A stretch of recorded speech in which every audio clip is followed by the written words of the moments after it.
By Parag Khanna. He is the founder of Future Map and the author of The Future is Asian. Parag, thank you so much for talking with us through this momentous occasion. We're seeing Ivanka Trump and Jared Kushner, the president's daughter and son-in-law. They're already stepping off the airplane and waiting for her father to emerge. We heard Sam Kiley talking about Narendra Modi and some of the challenges he faces, but let's talk about the relationship between these two leaders. President Trump has said India doesn't always treat the United States well, but like he often says, he says it about the Chinese leader. He may not like where they are in trade, but he likes him. And he has said he likes Narendra Modi. What do we know about their relationship? They have met several times, of course, Natalie, and so in that sense, this is going to represent, this visit is going to represent a certain degree of continuity in the relations between the two leaders. They both have a certain degree of longevity in the sense that we know that Trump has the remainder of this year to build up the strategic relationship and hopefully get the kind of trade deal, which is one of the main items on his agenda. Narendra Modi, for his part, has, of course, just been re-elected. So even despite the domestic issues that he's facing that you've already addressed, he has a fair bit of longevity left in his regime. So between the two leaders, we know they get along. We also know, of course, that President Trump, this is not his first visit to India. He's been as a businessman, probably is not seen a stadium of 120,000 people before greeting him. So this will be a different kind of experience. This is obviously being orchestrated to reinforce the relationship between the two leaders. But let's remember, there is a lot of substance here between the two countries. This visit, for example, was preceded just a few months ago by what is called the 2+2 dialogue, in which foreign ministers and defense ministers of both countries got together. They have a lot of common matters, really, that are sort of significant and strategic. The arms deals are growing between the two countries. India is probably the world's fastest growing defense acquisition market in the entire world. They've jointly crafted this idea of a free and open Indo-Pacific region. They both, obviously, of course, view the rise of China as a threat. So that is going to be something that endures, an area where the two countries are working on deepening really strategic areas of alignment and cooperation. I did just use that word alignment, but let me be absolutely clear about what it is that has sometimes rankled the relations between the two countries over the decades. It is that India does not like the idea of being a secondary or junior partner in an alliance. A country like Japan has been accustomed to this for a very long time, obviously since the post-war decades. India, during that same period, the Cold War, pursued a strategy of non-alignment. Today, it practices what I call multi-alignment. It wants to be friends with everyone. It still has very strong ties with Russia. It actually also had Xi Jinping of China make a state visit to India last fall as well, and now the visit of President Trump. So Trump is going to have to reconcile himself, as the U.S. has had to for a couple of decades, that as much as there is strategic alignment between them, it is not going to be an alliance. Yes, and that's interesting you say that, because I was reading that this visit by Mr. Trump, who we should see any moment now, stepping off Air Force One, that this trip is really more advantageous for the Prime Minister Modi, than it is for President Trump. This is going to be a big show for him.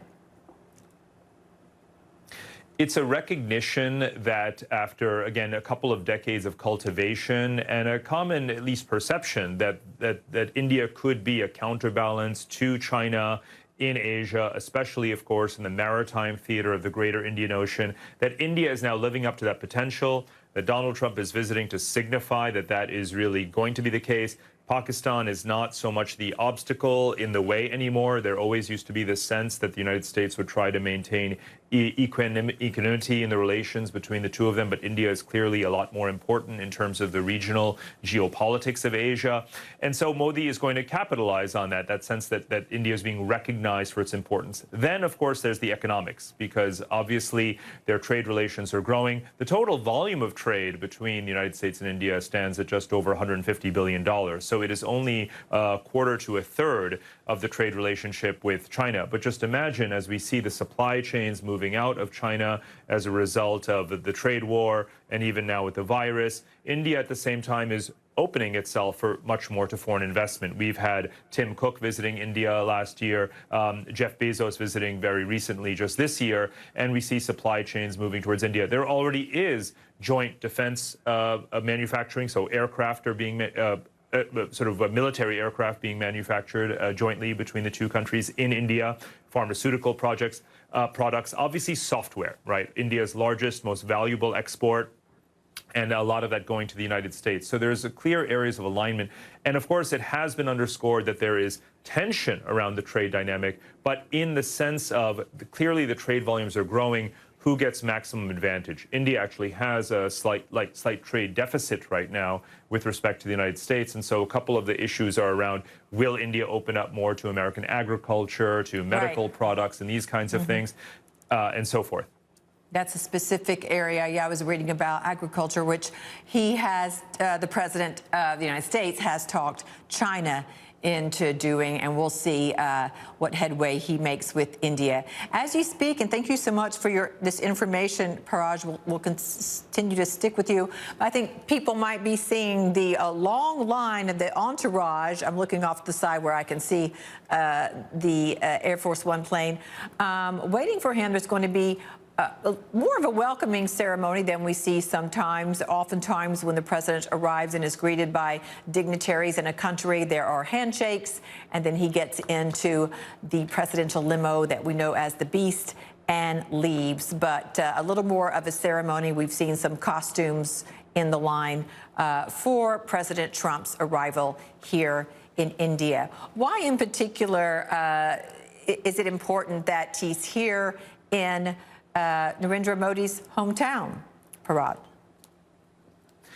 Oh, that's, of course, very significant. And Ahmedabad has been one of the fastest growing big cities in India. It's a place that has struggled, but again, relative to other cities, improved its kind of livability, if you will. For such a large size city, a lot of infrastructure investment has gone in, a lot of real estate, IT parks, these kinds of things. So, you know, India is a place that historically its economy has been driven so much by Mumbai, for example, Bombay, and Delhi, and now also Bangalore, Chennai. Ahmedabad is emerging as well. A country of more than 1 billion people, Natalie, of course, needs to have 7, 8, or 10 major urban economic engines. And this being his hometown, he's sought to brand and place Ahmedabad right in the center as one of those key multi-sectoral hubs with, again, a lot of different industries that are thriving there. And of course, he wants him to see that. Obviously, there's the politics as well. It's the place where he has a very large support base.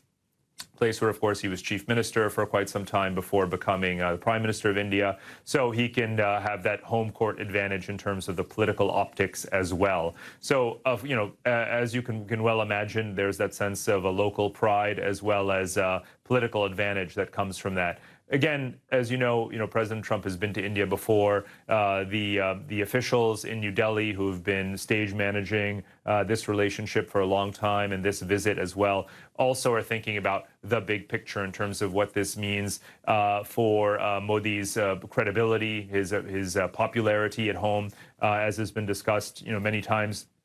There's a lot of issues in terms of the religious and social tensions in the society right now. But in Ahmedabad, he can sort of, paper over those things to some degree. All right, stand by. We'll continue our conversation with you, Parag. We also want to go back to our Sam Kiley, who's in the